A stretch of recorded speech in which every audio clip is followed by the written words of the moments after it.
ठेठ हिंदी का ठाठ और अधखिला फूल पूरी दुनिया जानती है, पूरी दुनिया जानती है। ठेठ हिंदी का ठाठ अधखिला फूल उपन्यास के लेखक कौन है? मुंशी प्रेमचंद है, निराला जी है, दिनकर है, अयोध्या सिंह उपाध्याय अरियौध है। ठेठ हिंदी का ठाठ अधखिला फूल।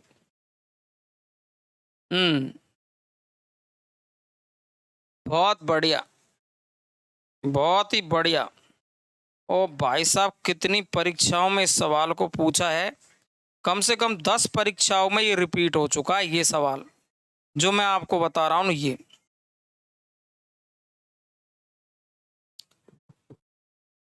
देखिए, ये तो था आपका 1899 ईस्वी में, और ये था आपका 1907 ईस्वी में लिखा है इन्होंने। बहुत ही इंपॉर्टेंट है भाई साहब।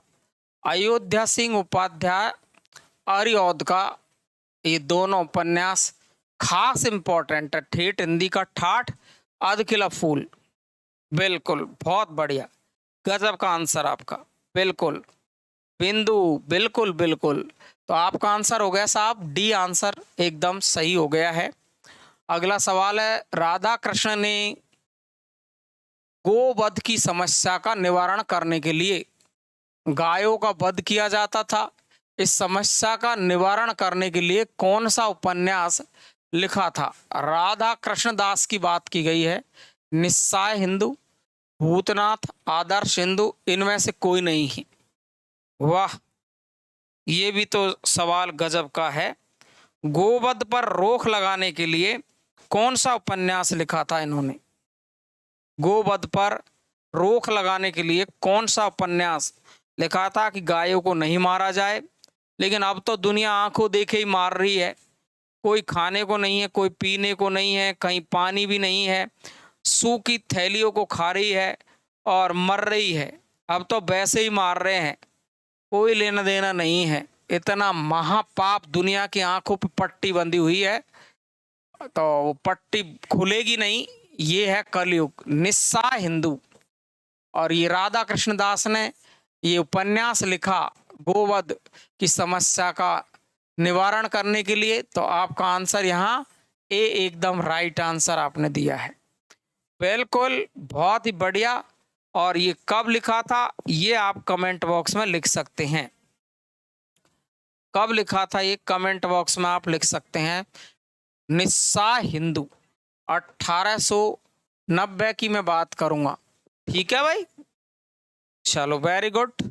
अगला देखेंगे अपन प्रेमचंद के उपन्यासों का कालक्रम। सब दुनिया जानती है प्रेमचंद के उपन्यासों को, पूरी दुनिया जानती है। तो आप बता दीजिए इनका सही कालक्रम। ये सीधा सा सवाल है। सेवा सदन, प्रेमाश्रम, निर्मला, गोदान। चलो,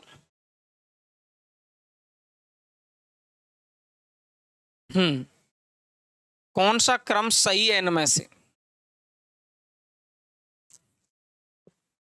बहुत अच्छा।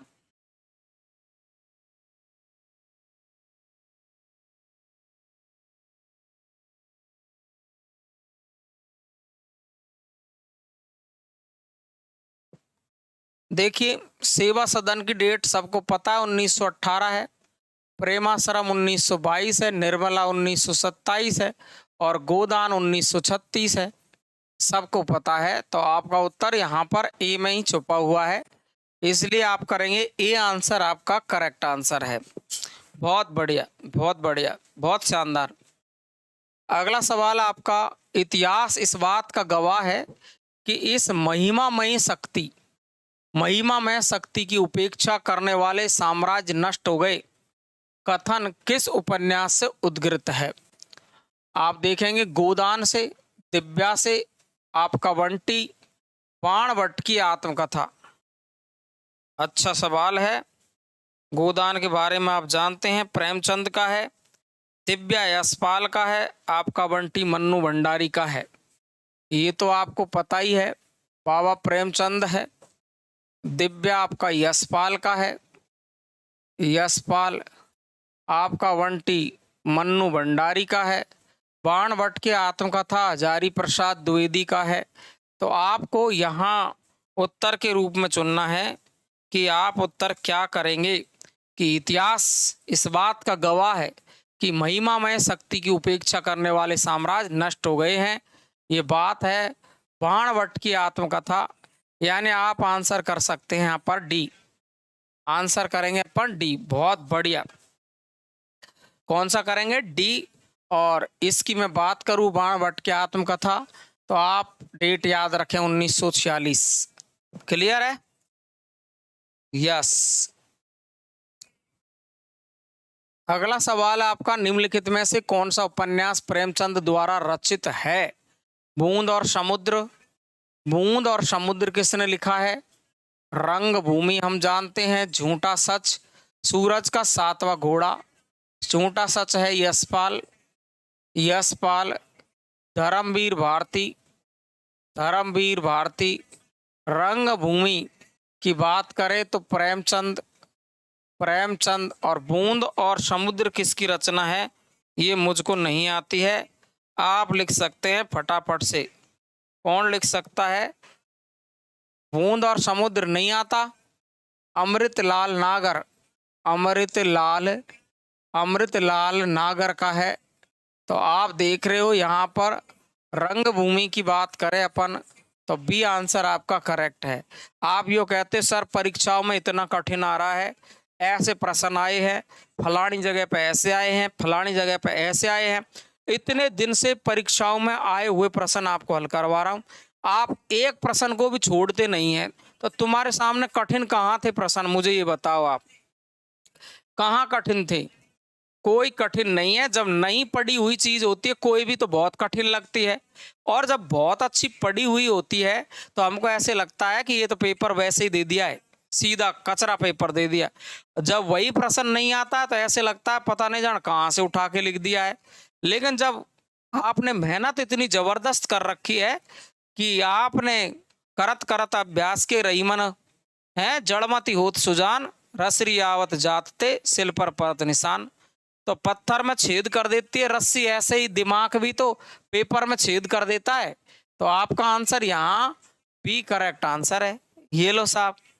अगले सवाल पर चलते हैं। लेखन प्रकाशन वर्ष के अनुसार प्रेमचंद के उपन्यासों का सही कालक्रम आपको बताना है। तो कौन सा कालक्रम प्रेमचंद का है वो आपको बताना है। बहुत ही सरल सा प्रश्न है।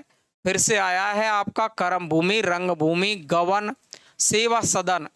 तो देख लीजिए इनमें से आपको लग रहा होगा एकदम सरल सा सवाल है। देखिए सेवा सदन दो ही जगह पर है इसमें, फिर गवन आ गया यहाँ पर, ये गलत हो गया। तो यहीं से पता चल रहा है आपको कि 1918 है। और रंगभूमि की डेट है वो आपको पता है 1925 है। गवन की डेट है 1931 और कर्मभूमि की डेट है 1932। तो आपका आंसर यहाँ पर हो गया सी। क्लियर? बहुत बढ़िया, शानदार, बहुत गुड आंसर। सी आंसर आपका करेक्ट है। अगला सवाल है आपका, अमृतलाल नागर के रचित उपन्यासों का प्रकाशन वर्ष के अनुसार सही काल बताना है। बूंद और समुद्र, सुहाग के नूपुर, अमृत और विष, मानस का हंस। मानस का हंस किसे कहा? ये सवाल आपके सामने है। बहुत ही अच्छा सवाल है। मानस का हंस किसको कहा है इसमें?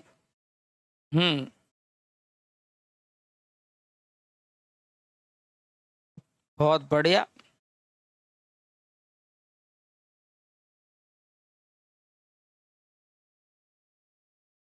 बहुत बढ़िया। अलग अलग उत्तर आपके आ रहे हैं, अलग अलग उत्तर आ रहे हैं। बूंद और समुद्र लिखा था इन्होंने 1956 में।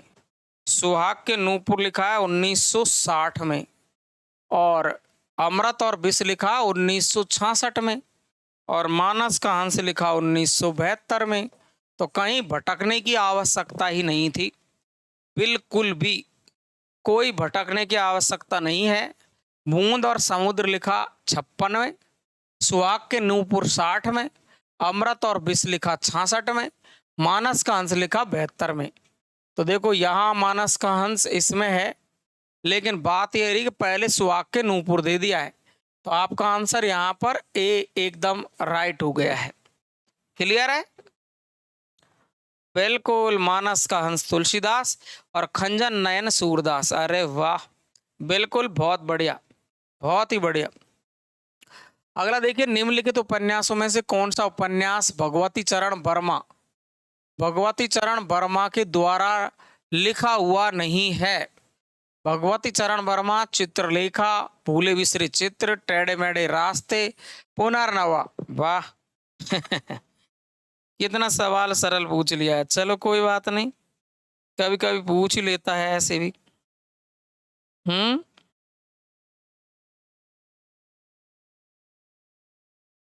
चलो लिख दो साहब, बहुत बढ़िया है। भगवती चरण वर्मा का उपन्यास नहीं है। रजनी कितने दिन से पढ़ रही है भाई, बहुत मेहनत करती है रजनी।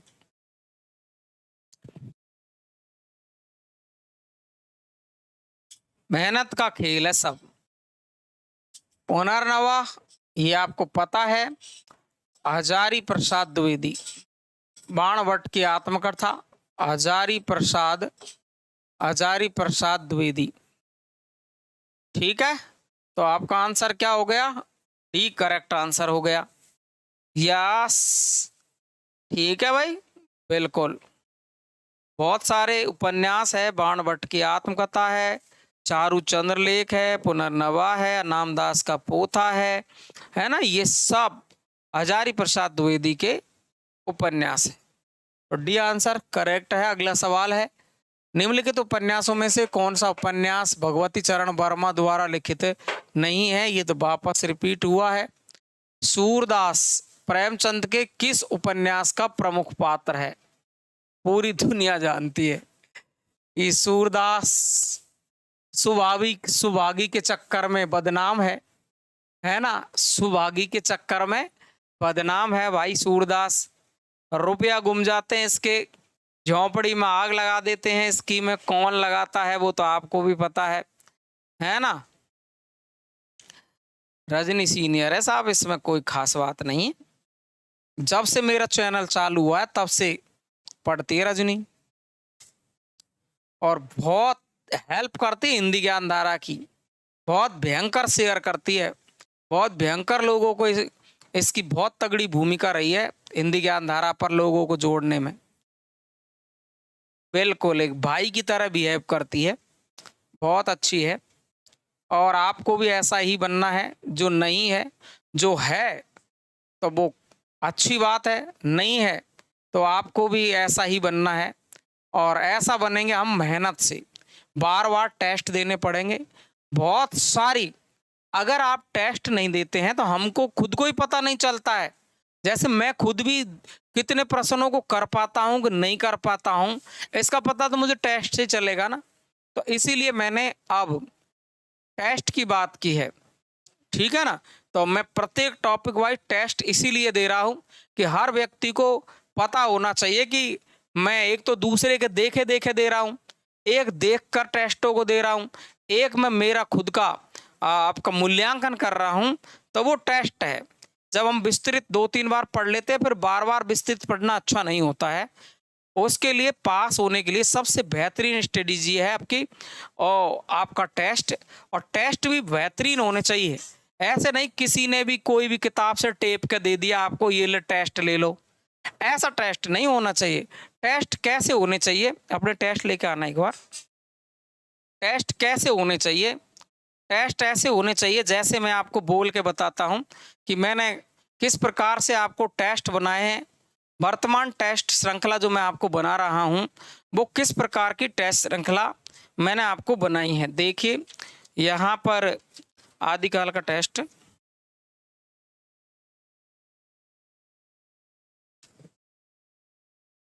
आदिकाल का टेस्ट बनाया मैंने।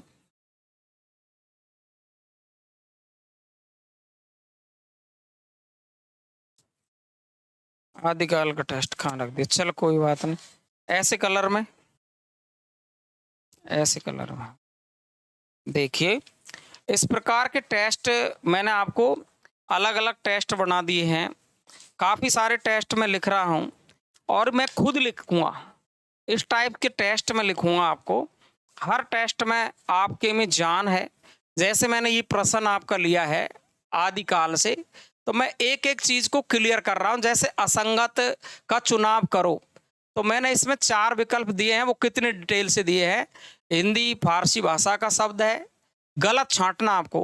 हिंदी शब्द का सर्वप्रथम प्रयोग जफरनामा में किया है और हिंदी शब्द की उत्पत्ति का सही क्रम कौन सा है और विधेयवादी पत्ति के जनक तीन महोदय है। इसमें से आपको छांटना था गलत।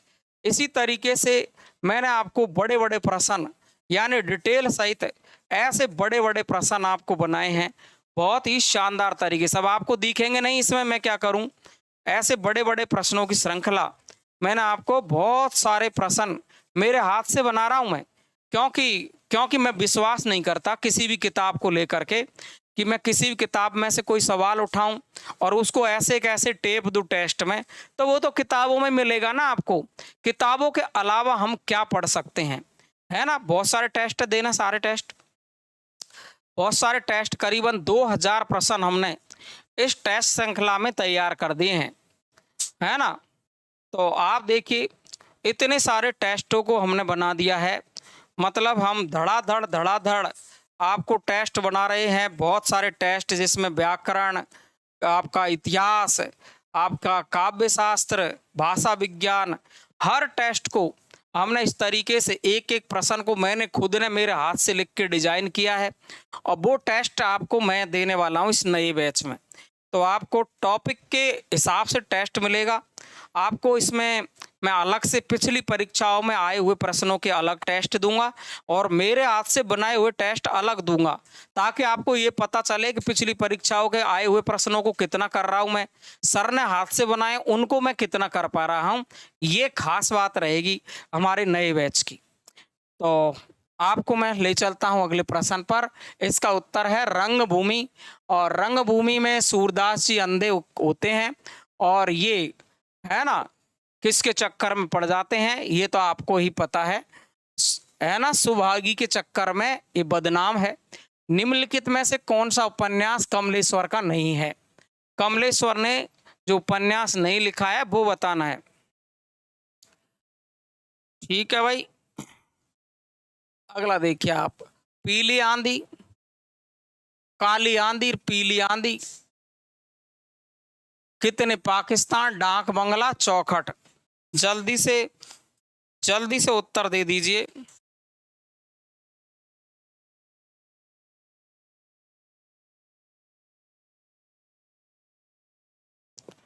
देखिए ये प्रश्न आपका सरकार ने इस पे बोनस दिया था स्टार, क्योंकि पीली आंधी है वो प्रभा खेतान की है, प्रभा खेतान की है, प्रभा खेतान की है। और काली आंधी की बात करूं मैं, काली आंधी, तो काली आंधी है वो आपकी कमलेश्वर की है, कमलेश्वर की काली आंधी है, कमलेश्वर की काली आंधी है। और चौखट है ये द्रोणवीर का है, ये द्रोणवीर का है। तो आपका उत्तर यहाँ 2 है, यानी आपका ए भी गलत है और डी भी गलत है, इसलिए इसमें दिया था स्टार। क्लियर है?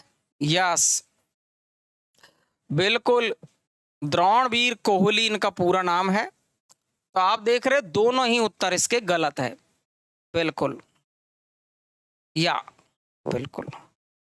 अगला सवाल देखेंगे अपन। गोदान उपन्यास की मुख्य कथा का आधार बताना है।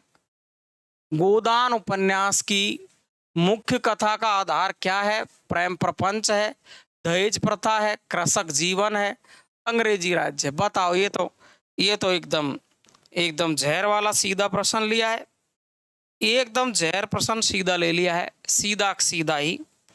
तो बता दीजिए साहब, सबको आता है, ये तो सबको आता है। गोदान, गोदान के बारे में बात की है, कृषक जीवन की बात की है। मैंने कल बताया था आपको कृषक जीवन पर 3 उपन्यास है, कौन लिखेगा जल्दी से। अगर कल की मेरी क्लास पढ़ी हो तो ईमानदारी से क्रम वाइज कृषक जीवन पर आधारित उपन्यास लिख के बता दो मुझे। कृषक जीवन पर, ईमानदारी से, कृषक जीवन पर आधारित उपन्यास, कृषक जीवन पर आधारित उपन्यास है वो फर्स्ट नंबर पर कौन सा माना जाता है? जो पूर्ण रूप से कृषक जीवन पर ही आधारित है। नंबर 1 यानी फर्स्ट आंसर, सेकंड आंसर और थर्ड आंसर में हम क्या करेंगे, ये आपको लिखना है। फर्स्ट आंसर कौन सा है? आंसर आपको क्रम वाइज बताना जिसमें पूर्ण रूप से कृषक जीवन है ना? बिल्कुल। देखो, सबसे पहले लिखेंगे अपन प्रेमाश्रम। सबसे पहले प्रेमाश्रम पूर्ण रूप से कृषक जीवन पर आधारित है। इसके बाद में गोदान में बात की गई है कृषक जीवन की, और कर्म भूमि में कृषक जीवन की बात है, लेकिन पूर्ण रूप से जो कृषक जीवन का वर्णन है वो प्रेमाश्रम में है। क्लियर कर दिया मैंने, ध्यान रखेंगे। ठीक है, ओके। अगला सवाल,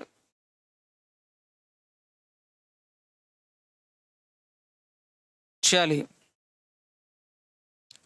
अमृतलाल नागर का प्रथम प्रकाशित उपन्यास एकदा नैमिषारण्य है, मानस का हंस है, अमृत और विष है, बूंद और समुद्र। पहला पूछा है इसने, पहला पूछा है। चलो साहब, अभी मैंने डेट बताई थी आपको, अगर ध्यान हो तो पूरी सबकी डेट बताई थी मैंने, तो बार बार अपन डेट नहीं लिखे। ये सबसे पहले बूंद और समुद्र, अभी मैंने बताया था आपको 56। देखो कौन सा प्रश्न था वो मैं आपको बताता हूँ, जिस पर अपन ने सारी डेट लिखी है। देखो, ये बूंद और समुद्र 56, सुहाग के नूपुर 60, अमृत और विष 66, मानस का हंस 72 लिखा है ना ये। तो ये बात अपन ने यहाँ पर लिखी है।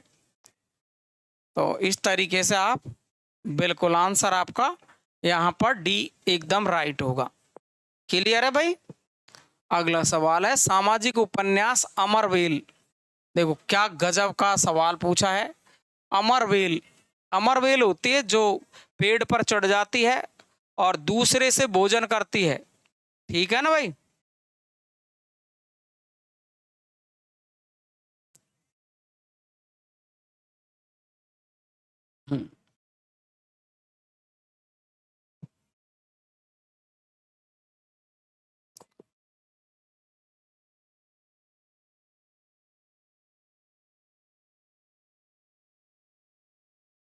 देखो, इस आदमी ने 2 प्रकार के उपन्यास लिखे हैं। प्रमुख रूप से जो लिखा है वो तो ये जाने जाते हैं ऐतिहासिक उपन्यासकार के रूप में। ऐतिहासिक उपन्यासकार है और इन्होंने सामाजिक उपन्यास भी लिखे हैं। तो अमरवेल है वृंदावन लाल वर्मा। आंसर ए आपका यहाँ करेक्ट आंसर है। ठीक है, अच्छा पढ़ाते हैं आप, अच्छे पढ़ने वाले हैं सब साथी, इसलिए अच्छा लगते हैं। अगर आप अच्छे नहीं होते तो मैं भी अच्छा नहीं लगता। एक उपन्यास की कथा वस्तु का संबंध औपनिषदिक का मतलब है उपनिषदों से संबंधित है। तो वो कौन सी है? बाणभट्ट की आत्मकथा है, पुनर्नवा है, अनामदास का पोता है, चारु चंद्रलेख है। क्या करेंगे इसका उत्तर फटाफट से बता दीजिए। बहुत ही अच्छा प्रश्न है। उपनिषद, देखो ये होता है आपका उपनिषद प्लस एक, और ये बनता है औपनिषदिक, ध्यान रखेंगे। और ये है आपका अनामदास का पोथा, यानी आपका आंसर यहाँ पर हो गया है सी करेक्ट आंसर। क्लियर है जी? बहुत धन्यवाद, आप जो मुझे समझ पाए हैं। जितनी मेहनत हो पाती है मैं कर रहा हूँ। आपको मेरे साथ में कड़ी मेहनत करनी है, हिंदी ज्ञान धारा का नाम करना है, शेयर करना है, साथ में मैं भी ख्याति में मिलूं और आपको भी ख्याति मिले, यही मेरी कामना है।